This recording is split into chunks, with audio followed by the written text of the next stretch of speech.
Very good morning 24 എല്ലാ പ്രിയപ്പെട്ട പ്രേക്ഷകർക്കും മോർണിംഗ് ന്യൂസിലേക്ക് സ്വാഗതം. ഇന്ന് ഓഗസ്റ്റ് 3 ഞായറാഴ്ചയാണ്. കർക്കിടകം 18 നിരവധി വാർത്തകളുണ്ട്. അതിലേറ്റവും പ്രധാനപ്പെട്ടത് പ്രശസ്ത നിരൂപകനും എഴുത്തുകാരനുമായ കെ സാനുമാഷിന്റെ നിര്യാണമാണ്.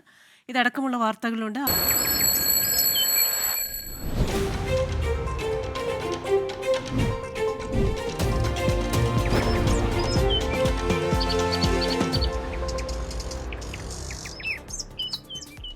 നോക്കാം വിശദമായ റിപ്പോർട്ടുകൾ. പ്രശസ്ത നിരൂപകനും എഴുത്തുകാരനുമായ പ്രൊഫസർ എം കെ സാനുവിന് വിട നൽകാൻ കേരളം. സംസ്കാരം ഔദ്യോഗിക ബഹുമതികളോടെ വൈകിട്ട് 5 കൊച്ചി രവിപുരം ശ്മശാനത്തിൽ നടക്കും. രാവിലെ 9 മണി മുതൽ 10 വരെ വീട്ടിലും തുടർന്ന് എറണാകുളം ടൗൺ ഹാളിലും പൊതുദർശനം. മുഖ്യമന്ത്രി ടൗൺ ഹാളിലെത്തി ആദരാഞ്ജലി അർപ്പിക്കും. നിതിൻ അംബുജൻ കൊച്ചി അമൃത ആശുപത്രിയിൽ നിന്ന് വിശദാംശങ്ങളുമായി ചേരുകയാണ്. നിതിൻ, എപ്പോഴാണ് പൊതുദർശനം ആരംഭിക്കുക? ഇപ്പോൾ ആശുപത്രിയിൽ നിന്നുള്ള വിവരങ്ങൾ എന്തൊക്കെയാണ്?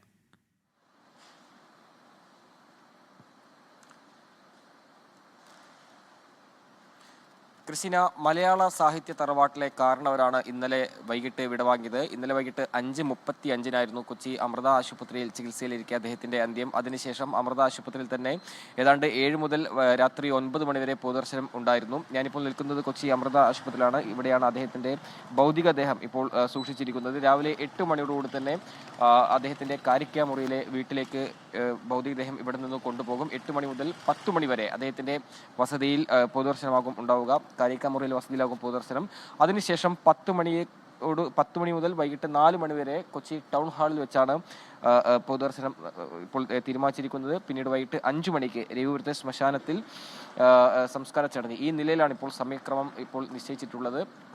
കൊച്ചിയിൽ വലിയ സൗഹൃദ വലയമുള്ള ആളാണ് എം കെ സാനു. അതുകൊണ്ട് തന്നെ കൊച്ചിയുടെ സാംസ്കാരിക മുഖം എന്ന നിലയിൽ തന്നെ എം കെ സാനുവിനെ അറിയപ്പെടുന്നതുകൊണ്ട് അദ്ദേഹത്തിന്റെ ഈ ഒരു പൊതുദർശനത്തിനായി നിരവധി പേർ ടൗൺ ഹാളിലേക്ക് എത്തുമെന്നാണ് പ്രതീക്ഷിക്കുന്നത്. മുഖ്യമന്ത്രി പിണറായി വിജയൻ ഉച്ചയോടുകൂടി തന്നെ ആദരാഞ്ജലി അർപ്പിക്കാനായി ടൗൺ ഹാളിലെത്തും. അതോടൊപ്പം തന്നെ സംസ്ഥാനത്തെ വിവിധ മന്ത്രിമാരും ഇന്ന് കൊച്ചിയിൽ എത്തുന്നുണ്ട്. നേരത്തെ സൂചിപ്പിച്ച പോലെ തന്നെ അദ്ദേഹം മലയാള സാഹിത്യ തറവാട്ടിലെ കാരണവരാണ്. 97-ാം വയസ്സിലാണ് അദ്ദേഹത്തിന്റെ അന്ത്യം സംഭവിച്ചിരിക്കുന്നത്. കഴിഞ്ഞ മാസം 25-ന് അദ്ദേഹത്തിന്റെ വീട്ടിലെ ശുചിമുറിയിൽ വീണതിനെ തുടർന്ന് പിന്നീട് കൊച്ചി അമൃത ആശുപത്രിയിൽ ചികിത്സയിൽ തേടുകയായിരുന്നു. അതിനുശേഷം ന്യൂമോണിയ ഉൾപ്പെടെ ബാധിച്ചു. പിന്നീട് ജീവിതത്തിലേക്ക് തിരികെ എത്താൻ കഴിഞ്ഞിട്ടില്ല. നമുക്കറിയാം, പല ഘട്ടങ്ങളിലും അദ്ദേഹത്തിന്റെ ആരോഗ്യ പ്രശ്നമുണ്ടെങ്കിലും അദ്ദേഹം ജീവിതത്തിലേക്ക് തിരിച്ചു വരുമെന്ന് പ്രതീക്ഷിച്ചിരുന്നു. പക്ഷേ ഡോക്ടേഴ്സ് ഉൾപ്പെടെ കഴിഞ്ഞ ദിവസങ്ങളൊക്കെ തന്നെ നൽകിയ മെഡിക്കൽ ബുള്ളറ്റിൽ വ്യക്തമാക്കിയത് അദ്ദേഹത്തിന്റെ ആരോഗ്യനില ഗുരുതരമായി തുടരുന്നതാണ്. ഇന്നലെ വൈകിട്ട് 5:35-നാണ് അദ്ദേഹത്തിന്റെ അന്ത്യം സംഭവിച്ചത്.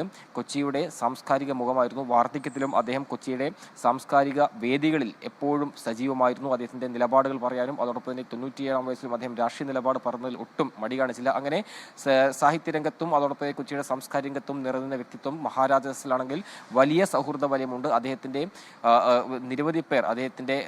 നിരവധി പേരുടെ അധ്യാപകൻ എന്ന നിലയിൽ തന്നെ അറിയപ്പെട്ടതുകൊണ്ട് തന്നെ നിരവധി ആളുകളാണ് ഇന്ന് പൊതുദർശനത്തിനായി അദ്ദേഹത്തിന്റെ ഈ ടൗൺ ഹാളിലേക്ക് എത്തുമെന്ന് പ്രതീക്ഷിക്കുന്നത്. അങ്ങനെ അക്ഷരങ്ങളുടെയും അതോടൊപ്പം തന്നെ തലമുറകളുടെ ഒരു ഗുരുനാഥൻ എന്ന നിലയിൽ തന്നെയാണ് എം കെ സാനു ഇപ്പോൾ വിടവാങ്ങുമ്പോൾ നമുക്കെല്ലാം തന്നെ ഓർത്തെടുക്കാൻ കഴിയുന്നത്. എന്തായാലും രാവിലെ 8 മണിയോടുകൂടി തന്നെ കൊച്ചി അമൃത ആശുപത്രിയിൽ നിന്ന് അദ്ദേഹത്തിന്റെ ഭൗതികദേഹം വീട്ടിലേക്ക് കൊണ്ടുപോകും. പിന്നീട് വീട്ടിലും അതിനുശേഷം 10 മണി മുതൽ വൈകിട്ട് 4 മണി വരെ ടൗൺ ഹാളിലുമാണ് പൊതുദർശനം നിശ്ചയിച്ചിരിക്കുന്നത്. ഏതാണ്ട് 5 മണിയോടുകൂടി തന്നെ രവിപുരം ശ്മശാനത്തിൽ സംസ്കാര ചടങ്ങ് നടത്തും. ഈ നിലയിലാണ് ഇപ്പോൾ സമയക്രമമെല്ലാം തന്നെ നിശ്ചയിച്ചിട്ടുള്ളത്. നിതിൻ അംബുജനാണ് കൊച്ചി അമൃത ആശുപത്രിയിൽ നിന്ന് വിശദാംശങ്ങൾ നൽകിക്കൊണ്ടിരിക്കുന്ന. നിതിൻ, കേരളത്തിന്റെ സാംസ്കാരിക രാഷ്ട്രീയ ഭൂമികയിലൊക്കെ വ്യക്തിമുദ്ര പതിപ്പിച്ചയാളാണ് സാനുമാഷ്. ഒപ്പം തന്നെ സാനുമാഷിനെ നമ്മൾ ഏറ്റവും അടുത്തറിയുന്നത് മഹാരാജാസ് കോളേജിലെ പ്രിയപ്പെട്ട അധ്യാപകനായിട്ടാണ്. അദ്ദേഹത്തിന്റെ ശിഷ്യരായിട്ട് നമ്മുടെ മലയാളികൾ ലോകത്തിന്റെ പല ഭാഗത്ത് ഉന്നതിയിലെത്തിയ പലരുമുണ്ട്. അതുകൊണ്ട് തന്നെ ഈ ശിഷ്യഗണങ്ങളിൽ നിരവധി പേര് ഇന്നവിടെ എത്തിച്ചേരുമെന്നാണല്ലോ കരുതുന്നത്. ക്രിസ്ത്യൻ അങ്ങനെ തന്നെയാണ്. കാരണം നേരത്തെ പറഞ്ഞു, അദ്ദേഹത്തിന് വലിയ സൗഹൃദ വലയമുണ്ട്. അദ്ദേഹത്തിന് നിരവധി പ്രശസ്തരായ പല തലങ്ങളിൽ അറിയപ്പെടുന്ന ആളുകളെല്ലാം തന്നെ അദ്ദേഹത്തിന്റെ ശിഷ്യന്മാരായിരുന്നു. മാത്രമല്ല, ആ ഒരു ഗുരുസ്ഥാനത്ത് നിന്നുകൊണ്ട് എപ്പോഴും അദ്ദേഹത്തെ ഓർത്തെടുക്കുന്ന വാക്കുകളൊക്കെ തന്നെ കഴിഞ്ഞ ദിവസം അദ്ദേഹത്തിന്റെ അന്ത്യം സംഭവിച്ചപ്പോൾ തന്നെ അവരെ ഈ അനുസ്മരണ സമയത്തെല്ലാം തന്നെ അദ്ദേഹത്തെ ഓർത്തെടുക്കുന്നത് നമ്മൾ കണ്ടിരുന്നു. എന്തായാലും ആ ഒരു നിലയിൽ തന്നെ വലിയ തിരക്ക് ഇന്നത്തെ ഈ പൊതുദർശനത്തിൽ ഉണ്ടാകുമെന്നാണ് പ്രതീക്ഷിക്കുന്നത്. നേരത്തെ പറഞ്ഞ പോലെ തന്നെ മുഖ്യമന്ത്രി പിണറായി വിജയൻ ഉച്ചയോടുകൂടി തന്നെ എത്തും. രാഷ്ട്രീയ സാമൂഹ്യ രംഗത്ത് പ്രത്യേകിച്ചും വിവിധ രാഷ്ട്രീയ പാർട്ടി നേതാക്കളുമായി എല്ലാ രാഷ്ട്രീയ പാർട്ടി നേതാക്കളുമായി ഒരേപോലെ സൗഹൃദ ബന്ധം പുലർത്തിയിരുന്ന ഒരു ആളാണ് എം കെ സാനു. 1987 അദ്ദേഹം ഇടത് സ്വതന്ത്രനായി എറണാകുളത്ത് നിന്ന് വിജയിച്ചെങ്കിലും പിന്നീട് അധികം വൈകാതെ 91 പിന്നീട് അദ്ദേഹം സജീവ രാഷ്ട്രീയ പ്രവർത്തനത്തിൽ ഉണ്ടായിരുന്നില്ല. EMSന്റെ നിർബന്ധപ്രകാരമായിരുന്നു അന്ന് സ്ഥാനാർത്ഥിയെ മത്സരിച്ചത്. പിന്നീട് തന്റെ മേഖല സാഹിത്യമാണെന്ന് പ്രഖ്യാപിച്ചുകൊണ്ട് രാഷ്ട്രീയത്തിൽ നിന്ന് പൊതുമണ്ഡലത്തിൽ നിന്ന് മാറി സാഹിത്യരംഗത്ത് പിന്നീട് സജീവമാകുകയാണ് ചെയ്തു. പക്ഷേ സാഹിത്യരംഗത്തും സജീവമാകുമ്പോൾ തന്റെ നിലപാടുകൾ പറയാൻ അദ്ദേഹം ഒട്ടും മടി കാണിച്ചില്ല. അതുകൊണ്ട് തന്നെ ഇടതുപക്ഷ സഹയാത്രികൾക്ക് പോലും എല്ലാ രാഷ്ട്രീയ കക്ഷിഭേദമില്ലാതെ ഒരു ബന്ധം അദ്ദേഹത്തിന് ഉണ്ടായിരുന്നു. നേരത്തെ പറഞ്ഞു മഹാരാജാസ് കോളേജും അതോടൊപ്പം തന്നെ സംസ്ഥാനത്തെ വിവിധ കോളേജുകളിലും അധ്യാപകനായിരുന്നു. അങ്ങനെ സംസ്ഥാനത്തുടനീളം വലിയ സൗഹൃദ ബന്ധം മാത്രമല്ല ഒരു ഗുരുനാഥൻ എന്ന നിലയിൽ തന്നെ അദ്ദേഹത്തിനെ കാണുന്ന നിരവധി പേർ ഉണ്ട്. അതുകൊണ്ട് ഇന്ന് രാവിലെ 10 മണിയോട് തന്നെ പൊതുദർശനം ടൗൺ ഹാളിൽ വെക്കുമ്പോൾ സ്വാഭാവികമായിട്ടും ആ ഒരു തിരക്ക് എന്തായാലും ടൗൺ ഹാളിൽ നമ്മൾ പ്രതീക്ഷിക്കുന്നുണ്ട്. വൈകിട്ട് 4 മണി വരെയാണ് പൊതുദർശനം ഉണ്ടാവുക. അതിനുശേഷം 5 മണിക്കാണ് സംസ്കാര ചടങ്ങ് രവിപുരം ശ്മശാനത്തിൽ നടക്കുക. ക്രിസ്റ്റീന. ആലപ്പുഴ, കോട്ടയം, ഇടുക്കി, എറണാകുളം ജില്ലകളിൽ ഓറഞ്ച് അലർട്ടാണ്. 6 ജില്ലകളിൽ ഒറ്റപ്പെട്ട ശക്തമായ മഴയ്ക്ക് സാധ്യതയുള്ളതിനാൽ യെല്ലോ അലർട്ടും പ്രഖ്യാപിച്ചിട്ടുണ്ട്. മന്നാർ കടലിടുക്കിൽ തെക്കൻ തമിഴ്നാടിന് മുകളിലായ ചക്രവാത ചുഴി നിലനിൽക്കുന്നുണ്ട്. വിവരങ്ങളുമായി ഉമേഷ് ബാലകൃഷ്ണനാണ് തിരുവനന്തപുരത്ത് നിന്ന് ചേരുന്നത്. Umesh, good morning. അടുത്ത 4 ദിവസവും ശക്തമായ മഴയ്ക്കുള്ള ഒരു സാധ്യതയുണ്ട്. ഈ ഒരു ചക്രവാത ചുഴി രൂപപ്പെട്ടത് ഏതെങ്കിലും തരത്തിലുള്ള ആശങ്ക ഉണ്ടാക്കുന്നുണ്ടോ? എന്തൊക്കെ ജാഗ്രതാ നിർദ്ദേശങ്ങളാണ് നൽകിയിരിക്കുന്നത്? Good morning Christina. എന്തായാലും ചക്രവാത ചുഴിയുടെ സ്വാധീനത്തിൽ തന്നെയാണ് സംസ്ഥാനത്ത് ഇന്നു മുതൽ 4 ദിവസം അതിശക്തമായ മഴയും ചൊവ്വാഴ്ച അതിതീവ്ര മഴയ്ക്കുമുള്ള മുന്നറിയിപ്പ് നൽകിയിരിക്കുന്നത്. ഇന്ന് അതിശക്തമായ മഴ പ്രഖ്യാപനമുള്ളത് ആലപ്പുഴ, കോട്ടയം, എറണാകുളം, ഇടുക്കി ജില്ലകളിലാണ്. ഈ ജില്ലകളിൽ ഓറഞ്ച് അലർട്ട് പ്രഖ്യാപിച്ചിട്ടുണ്ട്. 24 മണിക്കൂറിൽ 215 മില്ലിമീറ്റർ മഴ ഈ 4 ജില്ലകളിൽ ലഭിക്കാനാണ് സാധ്യത. ഇതുകൂടാതെ തിരുവനന്തപുരം, കൊല്ലം, പത്തനംതിട്ട, തൃശ്ശൂർ, പാലക്കാട്, മലപ്പുറം ജില്ലകളിൽ യെല്ലോ അലർട്ടും പ്രഖ്യാപിച്ചിട്ടുണ്ട്. യെല്ലോ അലർട്ട് പ്രഖ്യാപിച്ച ഈ 6 ജില്ലകളിലും ഒറ്റപ്പെട്ട ശക്തമായ മഴയ്ക്ക് സാധ്യതയുണ്ട്. എന്നാൽ കോഴിക്കോട്, വയനാട്, കണ്ണൂർ, കാസർഗോഡ് ജില്ലകളിൽ ഇന്ന് ഗ്രീൻ അലർട്ട് മാത്രമാണ്. ഈ 4 ജില്ലകളിലും സാധാരണ മഴയ്ക്ക് മാത്രമേ സാധ്യതയുള്ളൂ. പക്ഷേ നാളെ മുതൽ വീണ്ടും സംസ്ഥാനത്ത് വ്യാപകമായി തന്നെ മഴ ശക്തമാകും. നാളെ 3 ജില്ലകളിൽ ഓറഞ്ച് അലർട്ടും മറ്റ് 11 ജില്ലകളിൽ യെല്ലോ അലർട്ടും പ്രഖ്യാപിച്ചിട്ടുണ്ട്. ചൊവ്വാഴ്ചയാണ് അതിതീവ്ര മഴയ്ക്കുള്ള മുന്നറിയിപ്പുള്ളത്. ആലപ്പുഴ, എറണാകുളം, ഇടുക്കി ജില്ലകളിൽ ചൊവ്വാഴ്ച അതിതീവ്ര മഴയ്ക്ക് മുന്നറിയിപ്പുള്ളത് കൊണ്ട് തന്നെ 3 ജില്ലകളിൽ എക്സ്ട്രീംലി ഹെവി റെയിൻ പ്രഡിക്റ്റ് ചെയ്തിട്ടുണ്ട്. അതുകൂടാതെ തിരുവനന്തപുരം, കൊല്ലം, പത്തനംതിട്ട, ആലപ്പുഴ, പത്തനംതിട്ട, കോട്ടയം, തൃശ്ശൂർ, മലപ്പുറം, പാലക്കാട് ജില്ലകളിൽ ഓറഞ്ച് അലർട്ടും പ്രഖ്യാപിച്ചിട്ടുണ്ട്. ഈ ചക്രവാത ചുഴിയുടെ സ്വാധീനം തന്നെയാണ് വരും ദിവസങ്ങളിൽ സംസ്ഥാനത്ത് മഴ ലഭിക്കാൻ സാധ്യതയുള്ളത്. ഇന്ന് കോട്ടയം ജില്ലയിലെ മലയോര മേഖലയിലെല്ലാം മഴ ശക്തമാകാൻ സാധ്യതയുള്ളതിനാൽ മലയോര മേഖലയിലുള്ള യാത്ര നിരോധിച്ചിട്ടുണ്ട്. മത്സ്യബന്ധന തൊഴിലാളികൾക്ക് ജാഗ്രതാ നിർദ്ദേശവും പുറപ്പെടുവിച്ചിട്ടുണ്ട്. ക്രിസ്റ്റീന. കന്യാസ്ത്രീകളുടെ മോചനത്തിന് എല്ലാവരും ഒരുമിച്ച് നിന്ന പോരാട്ടമായിരുന്നുവെന്ന് സിസ്റ്റർ പ്രീതി മേരിയുടെ സഹോദരൻ ബൈജു 24നോട്. 25% ആശ്വാസം മാത്രമാണുള്ളത്. കോടതി കയറി ഇറങ്ങണമെന്നുള്ള വ്യവസ്ഥകളാണ് വെച്ചിരിക്കുന്നത്. FIR പൂർണ്ണമായും റദ്ദാക്കണമെന്ന ആവശ്യമാണുള്ളത്. മോചനത്തിനായി എല്ലാ രാഷ്ട്രീയ പാർട്ടികളും സഹായിച്ചെന്നും ബൈജു പറഞ്ഞു. YS അഭിനന്ദ് തയ്യാറാക്കിയ റിപ്പോർട്ടിലേക്ക്. സിസ്റ്റർ പ്രീതി മേരിയുടെ സഹോദരൻ ബൈജു ആണ് ഇപ്പോൾ 24നോടൊപ്പം ചില അദ്ദേഹം നെടുമ്പാശ്ശേരി വിമാനത്താവളത്തിൽ എത്തിയിരിക്കുകയാണ്. തീർച്ചയായിട്ടും വലിയ കടമ്പകൾ കടന്നാണ് ഇത്തരത്തിലേക്ക് ഇപ്പോൾ എത്താൻ സാധിച്ചത്. അപ്പം എങ്ങനെയായിരുന്നു അനുഭവം? തീർച്ചയായിട്ടും 7 ദിവസം നീണ്ടുന്ന പോരാട്ടം അത് നമ്മുടെ MLA MP എല്ലാവരോടും കൂടെ നിന്നുള്ള പോരാട്ടമായിരുന്നു. ജാമ്യം കിട്ടുമെന്നുള്ള പ്രതീക്ഷ അവസാനം വരെ വെച്ചു പുലർത്തി. ആദ്യം ജാമ്യം കിട്ടിയില്ല, രണ്ടാമത് ജാമ്യം കിട്ടി. പക്ഷേ എന്നാലും ഇതൊരു 25% ഒരു സന്തോഷം വരുന്നുള്ളൂ. കാരണം സിസ്റ്ററിന്റെ മേൽ NIA കോടതിയിലാണ് കേസ് രജിസ്റ്റർ ചെയ്തിരിക്കുന്നത്. അത് രണ്ടാഴ്ചക്കുള്ളിൽ ഒരിക്കൽ പോയി ഒപ്പിടണം. പിന്നെ ഈ പാവം കന്യാസ്ത്രീകൾ ഈ കോടതി വരാന്തിയും സ്റ്റേഷൻ കയറി ഇറങ്ങണം ചെയ്യാത്ത കുറ്റത്തിന്. അതൊക്കെ വളരെ ആ കേസ് FIR റദ്ദാക്കണം. ഈ കള്ളക്കേസാണിത്. FIR റദ്ദാക്കണം എന്നാണ് ഞങ്ങളുടെ ആവശ്യം. ആദ്യഘട്ടത്തിൽ ജാമ്യം നിഷേധിക്കുന്നു. താൽക്കാലികമായാണ് ജാമ്യം അനുവദിച്ചിരിക്കുന്നത്. NIA കോടതി കർശന ഉപാധികൾ പറഞ്ഞു. ഉപാധികൾ ഇപ്പോൾ കേട്ടുമ്പോൾ തന്നെ നമുക്ക് പലതരത്തിലുള്ള ആശങ്കകൾ ഇപ്പോഴും ഉണ്ട്. അപ്പം അതിനെയൊക്കെ എങ്ങനെയാണ് നോക്കിക്കാണുന്നത്? അല്ല, തീർച്ചയായിട്ടും മാധ്യമങ്ങളെ കാണാൻ പാടില്ല, പാസ്പോർട്ട് അവിടെ വയ്ക്കണം, പിന്നെ ഒരുപാട് നിബന്ധനകളൊക്കെ വെച്ചിട്ടുണ്ട്. പക്ഷെ അതൊക്കെ നമ്മൾ സമ്മതിച്ചുകൊണ്ടാണ് ജാമ്യം. നമുക്ക് സിസ്റ്ററിനെ എത്രയും വേഗം പുറത്തിറക്കുക എന്നുള്ള ലക്ഷ്യമാണ് നമുക്കുണ്ടായത്. പോയി കാണുമ്പോൾ സ്വാഭാവികമായിട്ട് ഇവിടുന്ന് ചേട്ടൻ തന്നെ നേരത്തെ നമ്മൾ പ്രതികരിക്കുമ്പോൾ തന്നെ വലിയ വൈകാരികമായൊക്കെ പ്രതികരിച്ചിട്ടുണ്ടായിരുന്നു. അപ്പോൾ ജയിലിൽ എത്തിയ സമയത്തും അത്തരത്തിലുള്ള തിക്താനുഭവങ്ങൾ ഉണ്ടായിരുന്നു? ആദ്യത്തെ 2-3 പ്രാവശ്യമൊക്കെ ചെല്ലുമ്പോൾ ഭയങ്കര സങ്കടമായിരുന്നു. പിന്നെ ഞങ്ങൾ ഓരോ ദിവസം ചെല്ലുന്തോറും നമ്മൾ നിരന്തരം കണ്ടുകൊണ്ടിരിക്കുമ്പോൾ ആ മാനസിക സംഘർഷം ഇല്ലാത്തതുകൊണ്ട് ഞങ്ങളോട് നല്ല രീതിയിൽ സംസാരിക്കുകയും നല്ല രീതിയിൽ ഞങ്ങൾ ആ വിഷമം മറക്കാൻ സഹായിച്ചു ഞങ്ങൾ എല്ലാ ദിവസവും ചെന്നതുകൊണ്ട്. ബജ്രംഗ് ദൾ പ്രവർത്തകരൊക്കെ ജയിലിന് മുന്നിലേക്ക് എത്തുന്ന സാഹചര്യം ഉണ്ടായിരുന്നു. അപ്പോൾ അവർ തന്നെയാണ് ഇത്തരത്തിലേക്ക് എത്തിയതെന്നും അവർ തന്നെയാണ് മോചിപ്പിച്ചതെന്ന് 2 അഭിപ്രായങ്ങൾ ഇതിനോടകം തന്നെ വരുന്നു. അതുപോലെ തന്നെ സംഘപരിവാറിന്റെ ഇവിടുത്തെ BJPയുടെ കേന്ദ്രങ്ങളിൽ നിന്നും അത്തരത്തിലേക്കുള്ള പ്രതികരണങ്ങൾ വരുന്നു. അപ്പോൾ അതിനൊക്കെ എങ്ങനെ നോക്കിയത്? അല്ല, സിസ്റ്ററിന്റെ മോചനത്തിന് എല്ലാ രാഷ്ട്രീയ പാർട്ടികളും സഹായിച്ചിട്ടുണ്ട്, ഒരു തരത്തിൽ അല്ലെങ്കിൽ മറ്റു തരത്തിൽ. അങ്ങനെ നോക്കുമ്പോൾ ആരാണ് അറസ്റ്റ് ചെയ്തത് അതും നമ്മൾ കണ്ടെത്തേണ്ടതുണ്ട്. ജാമ്യം കിട്ടാൻ സഹായിച്ചവർ എല്ലാ രാഷ്ട്രീയ പാർട്ടികളും ഉണ്ട്. ഏത് പാർട്ടിയാണ് അറസ്റ്റ് ചെയ്ത് ജയിലിലാക്കിയത് ഒരു തെറ്റും ചെയ്യാത്ത ഈ 2 കന്യാസ്ത്രീകളെ എന്നുള്ള ചോദ്യം നമുക്ക് കണ്ടെത്തുന്നുണ്ട്.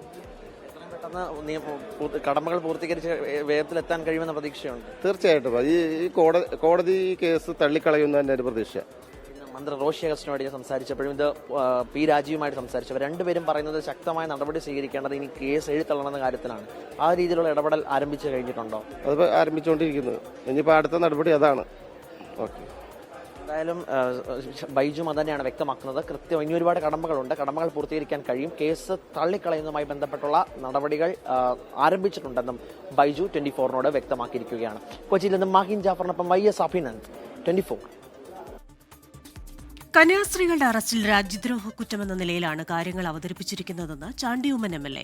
ജാമ്യ വ്യവസ്ഥകളും അംഗീകരിക്കാൻ കഴിയില്ല. ഭയാനകമായ അന്തരീക്ഷം സൃഷ്ടിച്ചത് ബജ്രംഗ് ദൾ പ്രവർത്തകരാണ്. അവരാണ് കാര്യങ്ങൾ നിയന്ത്രിക്കുന്നത്.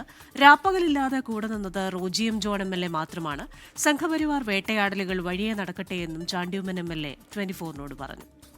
അല്ല, ഇതിനകത്ത് രാജ്യദ്രോഹ കുറ്റം എന്ന നിലയ്ക്ക് കാണുന്ന രീതിയിലാണ് അത് പോയിരിക്കുന്നത്. അതുകൊണ്ടാണ് ഇത്രയും സീരിയസ് ആയിട്ടുള്ള ടേംസ് വെച്ചിരിക്കുന്നത്. അതൊരിക്കലും അംഗീകരിക്കാൻ പറ്റുന്ന ഒരു കാര്യമല്ല. കാരണം ഇവിടെ ഒരു തെറ്റും ചെയ്യാത്ത 2 അമ്മമാര് അവർ യാത്ര ചെയ്തു എന്നൊരു കുറ്റം ചെയ്തിട്ടുള്ളൂ. അവരുടെ കൊടുത്ത് 2 കുട്ടികളുണ്ടായിരുന്നു. അവരും സ്വന്തം ഇഷ്ടപ്രകാരം യാത്ര ചെയ്തു. അപ്പൊ അതിനെ വേറെ തരത്തിൽ വളച്ചൊടിച്ച് വലിയ ഒരു ഇഷ്യൂ ആക്കി മാറ്റിയത് അവിടുത്തെ ഭജനങ്ങൾ വരെ. അവിടെ അത് മാത്രമല്ല, അവിടെ ഒരു ഭയത്തിന്റെ അന്തരീക്ഷം ഉണ്ടാക്കിയത് ഇതേ ആളുകളാണ്. പ്രിയപ്പെട്ട റോജിയം ജോൺ 9 ദിവസമായിട്ട് അവിടെ എല്ലാവരോടും സംസാരിച്ച് എല്ലാവരുമായി കണ്ട് ഇവിടെ കുടുംബവുമായിട്ടും അവിടുത്തെ എല്ലാ കാര്യങ്ങളും കോർഡിനേറ്റ് ചെയ്ത ആളാണ്. അദ്ദേഹം ഒന്നും ചെയ്യുന്നില്ല എന്ന് പറയുകയാണെങ്കിൽ അങ്ങനെ ആയിക്കോട്ടെ, അവരുടെ ഇഷ്ടമല്ലേ, പറഞ്ഞോട്ടെ. സർവകലാശാലകളിലെ സ്ഥിരം വൈസ് ചാൻസലർ നിയമനവുമായി ബന്ധപ്പെട്ട് ഇന്ന് വീണ്ടും മന്ത്രിമാർ ഗവർണറെ കാണും. മുഖ്യമന്ത്രിയുടെ നിർദ്ദേശപ്രകാരം മന്ത്രിമാരായ പി രാജീവ്, ആർ ബിന്ദു എന്നിവരാണ് ഗവർണറുമായി കൂടിക്കാഴ്ച നടത്തുന്നത്. സമവായത്തിലൂടെ സ്ഥിരം VC നിയമനം നടത്തണമെന്നായിരുന്നു സുപ്രീംകോടതി നിർദ്ദേശം. സ്ഥിരം VCമാരെ നിയമിക്കുന്നത് ഉയർന്ന അക്കാദമിക യോഗ്യത കൂടി കണക്കിലെടുത്ത് സർക്കാർ ലിസ്റ്റിൽ നിന്ന് വേണമെന്നാകും മന്ത്രിമാർ ഗവർണറോട് ആവശ്യപ്പെടുക. നിയമനത്തിൽ രാഷ്ട്രീയം കലർത്തരുതെന്ന് സുപ്രീംകോടതി നിർദ്ദേശം നിലനിൽക്കുന്നുണ്ട്. ഡിജിറ്റൽ സാങ്കേതിക സർവകലാശാലകൾ സർക്കാർ ലിസ്റ്റ് മറികടന്ന് വീണ്ടും താൽക്കാലിക VCമാരെ നിയമിച്ചതിലുള്ള എതിർപ്പും മന്ത്രിമാർ ഗവർണറെ അറിയിക്കും. കോടതി ഉത്തരവ് മറികടന്നാണ് ഗവർണറുടെ തീരുമാനമെന്നാണ് സർക്കാർ നിലപാട്. VCമാരുടെ നിയമനം ചോദ്യം ചെയ്ത് സുപ്രീംകോടതിയെ സമീപിക്കാനും സർക്കാർ തീരുമാനിച്ചിട്ടുണ്ട്. കർണാടക ധർമ്മസ്ഥലയിലെ മുൻ ശുചീകരണ തൊഴിലാളിയുടെ വെളിപ്പെടുത്തലിൽ നിന്ന് മണ്ണ് നീക്കം ചെയ്തുള്ള പരിശോധനയില്ല. ശേഷിക്കുന്ന 3 സ്പോട്ടുകളിൽ നാളെ പരിശോധന നടത്താനാണ് പ്രത്യേക അന്വേഷണ സംഘത്തിന്റെ നീക്കം. 10 സ്പോട്ടുകളുടെ പരിശോധന കഴിഞ്ഞു. 6-ാം നമ്പർ സ്പോട്ടിൽ നിന്ന് മാത്രമാണ് അസ്ഥികൾ ലഭിച്ചത്. ചില സ്പോട്ടുകൾ സ്വകാര്യ വ്യക്തികളുടെ സ്ഥലത്താണ്. കണ്ടെടുത്ത അസ്ഥികളുടെ പരിശോധനാ ഫലം പുറത്തു വന്നതിന് പിന്നാലെയാകും ഇവ പരിശോധിക്കുക. സാക്ഷിയെ ഭീഷണിപ്പെടുത്തിയെന്ന പരാതിയും SIT പരിശോധിക്കുന്നുണ്ട്.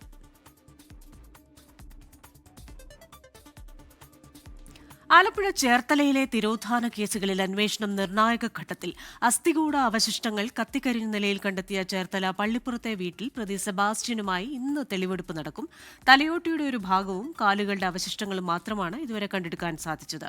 അവശേഷിക്കുന്ന ശരീരഭാഗങ്ങൾ എവിടെയെന്ന് കണ്ടെത്തുകയും അന്വേഷണ സംഘത്തിന്റെ ലക്ഷ്യമാണ്. അന്വേഷണത്തോട് സഹകരിച്ചു തുടങ്ങിയ സെബാസ്റ്റ്യനിൽ നിന്ന് കൂടുതൽ വിവരങ്ങൾ ലഭിക്കുമെന്ന പ്രതീക്ഷയിലാണ് അന്വേഷണ സംഘം. സെബാസ്റ്റ്യൻ വീടിനുള്ളിൽ പുതിയതായി ഗ്രാനൈറ്റ് പാകിയ സ്ഥലത്തും ഇന്ന് പരിശോധന നടത്തിയേക്കും. തറയ്ക്കുള്ളിൽ ശരീരാവശിഷ്ടങ്ങളുള്ളതായി പോലീസിന് സംശയമുണ്ട്. ഇനി 5 ദിവസം കൂടിയേ കസ്റ്റഡി കാലാവധി അവശേഷിക്കുന്നുള്ളൂ. സിനിമാ നയരൂപീകരണത്തിന്റെ ഭാഗമായി സാംസ്കാരിക വകുപ്പ് സംഘടിപ്പിക്കുന്ന കോൺക്ലേവ് ഇന്ന് സമാപിക്കും. 4 പ്രധാന വിഷയങ്ങളിലാണ് ഇന്നത്തെ ചർച്ച. ഇന്നലെ നടന്ന ചർച്ചയിൽ ലിംഗനീതി മുതൽ തിയേറ്ററിലെ ഭക്ഷണത്തിന്റെ വില നിലവാരം വരെ ഉയർന്നുവന്നു. മലയാള സിനിമാ മേഖലയിലെ 80-ലധികം സംഘടനകളാണ് കോൺക്ലേവിന്റെ ഭാഗമാകുന്നത്. വിമർശിച്ചും തർക്കിച്ചും സ്വയം നവീകരിച്ചുമുള്ള ചർച്ചയാണ് ആദ്യ ദിനം കണ്ടത്. രണ്ടാം ദിനം 4 വിഷയങ്ങളാണ് പ്രധാനമായും ചർച്ച ചെയ്യുന്നത്. സുഗമമായ ചലച്ചിത്ര നിർമ്മാണവും സൗകര്യമൊരുക്കലുമാണ് ചർച്ചകളിലൊന്ന്.